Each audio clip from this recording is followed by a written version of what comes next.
a Chelsea fan. And he's from. Yeah. He's from a different era. How old do you think he is? A bit younger than us. What would you think? I don't know, 37, 38. Fuck this. He was saying it as if he was older. Violated again. He was saying it as if he was older. He's 26. You know when people look at me like that, though, I know. I think it's the beard, you know. That's what I think it is. Maybe I should cut it off. Cut it off. It's that dark. You know what the thing is? Actually, I wouldn't advise you because you might have that Drake effect and look ugly in it. Obviously, Tom, you had a great career, bro. Thank you. How'd you get into golf, though? You know what? The first time I literally ever played, I had a few rounds at the top golf in Chigwell when I was at Spurs, but always refused to play around the golf. And then when people were playing, I was like, that's for old people. I'm not interested. And then when I went to Hull, Steve Bruce took us to Portugal, like when we was already knocked out the FA Cup. Yeah. And literally everybody was playing. You had to get involved. involved. I was like, I'm not sitting in the hotel by myself. First round I played was me, Michael Dawson, Jake Livermore and Alex Bruce. We played like a Texas scramble. Me and Jake against them two. Obviously spewed it everywhere, but hit a couple of decent shots. And then you get addicted. And then the day after, we had the afternoon off and played sober. Can you remember where you played in Portugal? Quinta? No, we stayed at... He's got a place out there, isn't it? Yeah. What's it called? Valdolobo, Villamora. It begins with A. It's like Adamdor or something like that. Loads of red bricks. I think there's two or three courses there. Yeah, I know what you're on about. Yeah. That's quality. But you know what I was going to say? Like, technically, you was a great player. Do you think you had better technique than me? You was I don't know, maybe. Certain bits. You may be a bit more powerful. No, bruv. You was a bit more powerful.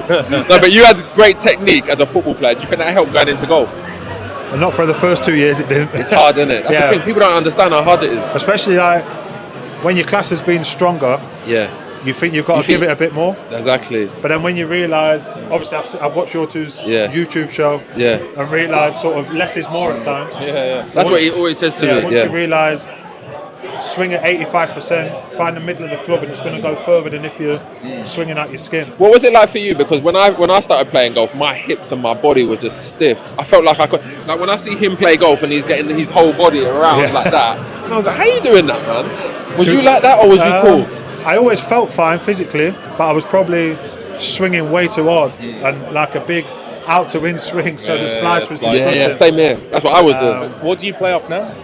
At the minute, I'm off 6. Okay. Oh shit. But I did get down to like, I think 3.8. Did you? But then coaching at the minute. I like this. See, I like this. Is a test that I like. So now you're coaching. Has golf took a back seat? Yeah, massively. I think looking at my index or whatever it's classed as, I think I played in early October, which was my first round under par, and then I played end of December and then once since. So you got heavily into golf then to get down to that. Massively. I think once you've played a sport professionally, you get that. We were just saying that it's like you need something to get yourself competitive. I don't know what you're like, but for me, like when I retired, I didn't miss the game, I didn't miss the training, I didn't miss the pre-seasons, nothing like that. I missed the challenge. Of like, like when you're just, that you're playing against like Steven Gerrard or someone like that. You look forward to that challenge because you're challenging yourself ultimately. That's the thing that golf gives me. So like I go out there all the time and I'm like every shot, every time I play a course, like even to the point like we go and play some like wicked courses. I don't sleep the night before because I'm excited about it. No, same. It was. I like officially retired in the summer, but I had 2 years as a player coach with like Man United 21, so it wasn't the same buzz as a match day. And like now, apart from an hour and a half before kickoff, I don't really miss playing. But you need that competitiveness. Now you're doing like the coaching like 5 days. Do you get that attachment like you had when you was playing to a team and you want to win? Do you still get that with the players that you're coaching and the team?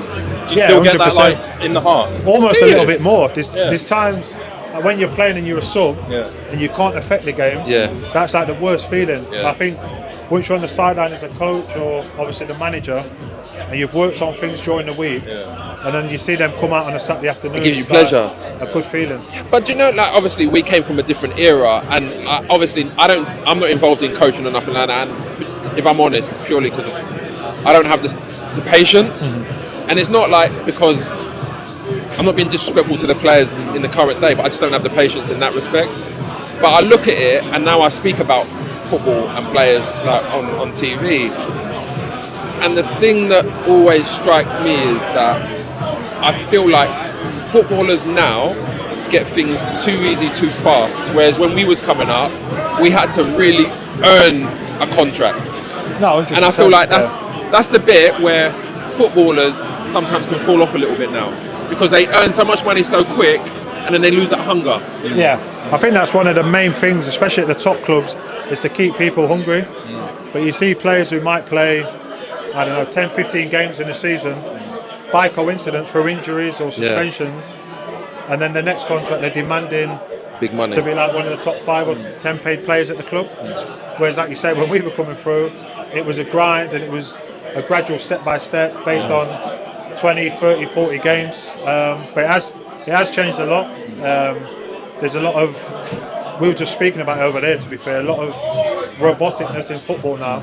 There's no mavericks no more, is there? A lot of stuff I did, a lot of stuff you did was off the cuff. Off the cuff, yeah. Whereas nowadays it's like players see it black and white and they've got no imagination themselves a lot of the time. What is the trade like? So like when, because I remember, obviously I came up at Arsenal, you came up at Tottenham, like it was very much for me like go and express yourself. But now when I hear people speak, it's like, it's almost like they don't want mavericks, you've got to play within a system. And I feel like the mavericks that we do see now, the Cole Palmers, like Phil Foden, there ain't many of them. They shine, but back in our day, there was a lot of them. Yeah, when I first went to Spurs, it was literally Robbie Keane. A lot of the stuff was off the cuff. Was one of the best. Jermaine Defoe the same. By the way, I just spoke to him. He wants to get into golf. JD. I'm gonna say this to him. But yeah, I think a lot of it was you had a structure to play from. But when you're in certain areas, express yourself. And I think a lot of it now, the players want to know, when I get the ball here, what do you want me to do? Is it that or that? You know what I mean? Whereas before it was... So they like playing to commands? That was an option. Okay. If that's not on, use your imagination and do something special kind of thing. It has changed though, the game, even from me, from an outside perspective, just the way it's played, like out the back. Like you're seeing every team do it. I see TikToks of Sunday League teams trying to do that as well. I don't believe in out the back. I believe in if you don't have the players to do it, don't do it. Just keep it simple. No, a lot of it's based on the opposition as well. Exactly, but then I see like, for example, Leicester don't have the players to play out, but yet they're still trying to play out. And I always think surely it gets to a point where you're just saying, let's just get points on the board. I think it's finding the balance. But nowadays, what I've seen over the past 4 or 5 years is if certain managers stick to their principles and play a certain way, they can progress. Even if the club aren't getting the results. Company. I'm not saying names. Company. You know what I mean? Managers can progress by playing a certain way. And do you know what the thing is? I don't begrudge them of that. No. Right? Because if you, ultimately, it's like a football career. Sometimes you just got to think about yourself. Well, we do. We're selfish, right? It's all about yourself. And I think, with Company, fair play to him. He stuck to his principles. He played the way he wanted to play, and now he's at one of the biggest clubs in the world, and he's doing well. And I'm not begrudging him of that, right? But ultimately, it's the club, it's above that have to say, listen, we like the way you play football. You're not winning games. We need you to win games. And it's up to them. But one question I would ask you now: do you think you would be better in today's game than our time? You know what? I think someone asked me this the other day at training. And I'm literally split down the middle. I think having a clear playing plan, I think I would be. Because there'll be a lot of options on. Especially at Birmingham, what our manager wants from us, like it's a clear playing philosophy. By the way, you guys are doing wicked. So did you like that? You like that as a player? Yeah, I think I only really had it when I was at Hull with Marco Silva. So I was like almost 30 by then. So hang on a second. Hull back in the day. Who was a player? It's vivid memory with the blue boots. Begin with a G. For who? No. Hang on a second. Giovanni, yeah. For some reason he's just sticking out. Blue boots. Because he scored the winner against Arsenal. and against Spurs when I was sat on the bench. I was just thinking back to Hull back in the day when I was playing on FIFA. Baller. You used Hull on FIFA? Yeah. Oh, allow it, bro. I used to use career mode, bro. Go back to that. Tell me, so you think you're torn? Yeah, I think I would enjoy a clear idea of how we want to play and having 3 or 4 options to play in front of me. Yeah. But then equally, a lot of it's data-based. And you know what I mean? I think... But I'll be honest with you, like, you were one of those players, when I played against you and I see you playing, it was very much like, you didn't give the ball away much anyway. Like, you were very comfortable, you're good with both feet, you could shoot from the edge of the box, you love that ping, that diag. I was like, yeah, boy, that's crisp. You know, I'm always like, I love footballers that make things look effortless. And you can appreciate it. And he did. Bro, I was the same. I was watching Liverpool play, and I was just thinking, I appreciate good football. Just watching it, like that's Salah, watching Salah play. But you strike me as a purist, Tom, and that's the thing. Like, when I think about football, I'm a purist. So, like, one thing I would say, and I love the game, but one thing I think there's too much of now is athletes. And I think that's what the game is about, stats and athleticism. Whereas when we was coming up, like you said, mavericks, individual brilliance, there's not enough of that now. And I think I'd like to see that more in the game. Yeah, I think that's definitely weaning itself out of the game. And I think nowadays, literally, if you work hard and you're physically decent, you can have a good career. Whereas I'd say 15, 20 years ago, you needed an X factor. Whether that's, as a defender, technically you might not be great, but you'll put your face in to block anything. A midfielder that can play forward or make tackles. Defenders that can run the ball out of defence. Yeah, exactly. If you needed something, whereas now I think a lot of players that are physically good or athletes can have good careers. Going back to golf, with the game and where it is now, obviously you've been playing for a bit and you got to a good standard. What do you think, in your opinion, the game needs to do to appeal to more people? Because some people would look at us and think, oh, you play golf? And then they'd want to play it. Yeah. No, I think having it open to more people, I know it's difficult because of the type of sport and the time length, but if you could get it into schools, you know, if it was like part of the curriculum. Like golf, cricket, rugby. 2 or 3 old courses that kids can play for an hour or something like that as a PE lesson. Because it's quite hard to actually get into still, to be honest. But in saying that though, like at my school, like we used to get a bus to go swimming. Yeah. If you could get a bus to go to a golf course and just like hit some balls, see what it's like, it's true. I think it does start with school and places like this as well. Yeah. Have you been to it here before? No, first time. One of these places? No. Okay, this one is serious. What do you think of this though? What do you think? Because again, like I come from. Where do you come from? Nottingham. But you come from like the city of Nottingham. I don't think I seen a golf course. I was about 18 when I moved to Tottenham. I was the same. That was a thing. But what do you think? Like the city is serious. That's what I mean. So what do you think a place like this can do for the younger generation, getting them involved in the game of golf? Yeah, I think these will be massive. If these can pop up in different places, I know it's a different era, but probably I'm late 86 when I was born, but say early 90s, my granddad would take me to Riley's and play snooker. I didn't and haven't got an interest in snooker. But people's granddads can bring them to this for 45 minutes once a week. I think that's going to get them involved. You know what I mean? It's true. It's true. So I think, especially in a city, if 2 or 3 of these can pop up and they're reasonably priced, I don't think there's any excuse. And we do our pod show from the one in Soho generally.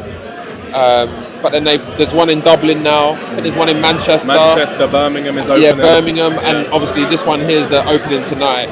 But like for me, if I was young, growing up and seeing something like this, I would definitely come in. Yeah, 100%. I think as well, you know, the way golf's going and like the fashion and all of that, it's like it's not.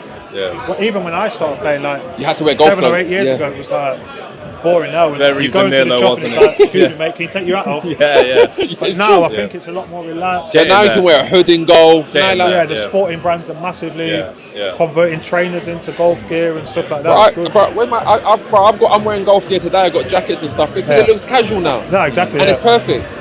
Because back in the day, like people don't have money to buy golf clothes and buy normal clothes and things like that. Like I was saying before that.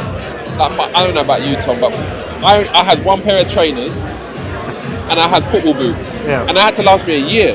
Yeah, right? you have the studs metal and then mould for the plastic ones for the summer. Exactly, yeah. And it was like very much like if I tried to be a golfer, even if I loved golf back in the day, I couldn't become one because my mum couldn't afford it. But now, again, things are becoming more affordable. You can do more in the game, and I think that's great for the game. Yeah. Sure. No, I think it is going strength for strength. Obviously, like you guys on YouTube, I watch a bit of golf, but generally I watch YouTube golfers. One, it's a little bit more relatable, apart from your standard, and then it's a little bit more of a laugh. You know what I mean? When you're watching, say, American commentators speaking about the best players in the world going like 17, 18 under over 4 days, it's good to watch, but it's not like, I could see me in that shot. Or, it's people you can relate to. Yeah, exactly. 100%. You going to come play with us on the course? Once I get the invite, I'll be there. Yeah? Thanks so much. Anytime. Tom, thanks for coming on, bro. Thank you. Appreciate it, man.